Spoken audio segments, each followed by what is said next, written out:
Hey everyone, hunting season is right around the corner and there's a lot to do. On the top of my to-do list is practicing with my bow, and today we're going to give you some archery tips to help you become more accurate this fall. One of the most common mistakes we see in archery is called punching the trigger, and that's when you hit the release aid in one big swift motion, and what that can lead to is anticipating the trigger, a lot of really bad target panic type issues that you don't want to have to deal with. So instead of winding up and slapping that trigger, put your finger on the trigger without setting it off. Just rest your finger there, feel your finger contact that trigger, and then slowly build pressure until that trigger goes off.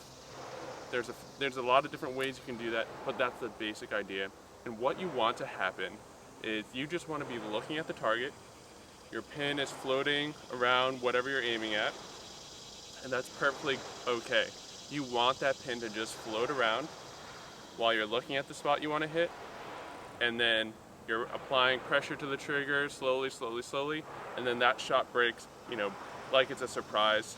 You know about when it's going to go off, but it's still going to surprise you when it goes off, and that's how you get the most accuracy out of your bow.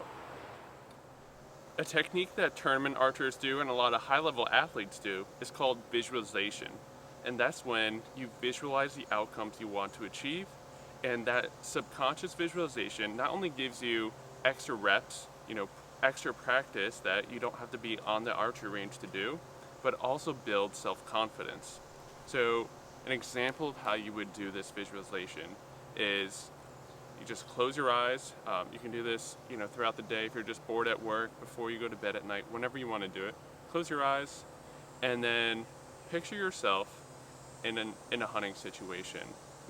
Maybe it's that tree stand you just set up, or an area you just scouted out. Visualize yourself in that situation. See the deer coming in just the way you would want them to, and then start running through your shot process. And it's really important to have a shot process that's clearly defined to you, because that's what you're going to fall back on those high pressure situations. So that when that deer's approaching, first thing you want to do is determine how far that deer is. So you've either pre-ranged it and you know how far certain landmarks are, or you're using your rangefinder to determine how far that animal is. You see yourself knock an arrow, tell yourself which pin to use. You're hooking the release aid onto the D-loop, pulling back the bow nice and smooth, coming to your anchor point. You're picking the spot on the animal depending on its body position. You're placing the proper pin on that animal, and then you're executing a really smooth release and watching that arrow fly right where you wanted it to. Now, my final tip is to make practice difficult. This is something that we talked to the USA Archery Training and Education Manager, Guy Kruger, at the ATA show last year. We interviewed him on his best tip for shooting under pressure. And you can find the full video of that on Archery 360. You'll see that video we did with him.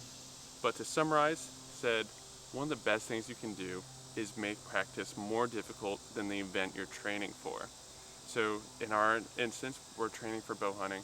So making practice extra difficult, realistic practice is very important, but pushing yourself in your practice situations, not only is it going to build confidence, it's going to test the limits of your abilities and your equipment's abilities, and you're going to be able to know 100% what you can do in a field situation. Now, there's a few ways you can make practice more difficult. One of the drills I like to do is you're going to need a target and then either another target or just something safe to aim at. What you're going to do is you're going to draw back and aim at something. You can use a milk jug or another target, and then you're going to transition over to the target that you're actually going to shoot. And what I like to do is, let's say the first thing I'm going to aim at is at 15 yards, and then the second thing I'm aiming at is at 25 yards. I'm moving from one target to the next and then executing a good shot. What this is preparing you for is a deer that comes in to, again, let's say 15 yards, but then it stops, so you think you're gonna get a shot, but as you're drawing back, that deer starts to walk off again and then stops again at a farther distance and offers you a shot. Situations like that happen a lot in bow hunting, and especially just being at full draw for a long time and still maintaining your good form and then executing a good shot. That's something that's really common. Another way to test yourself is to practice in all weather conditions. Rain, wind, get out there and see what your equipment does, how it changes your form, and make sure you're practicing, if you're practicing in the rain, shooting your rain gear, see what that's like. So get out there. There's never a bad day to practice. I hope you all are out practicing throughout this summer and throughout the hunting season so your skills don't diminish. Hope you enjoyed this video. We will see you all in the next one.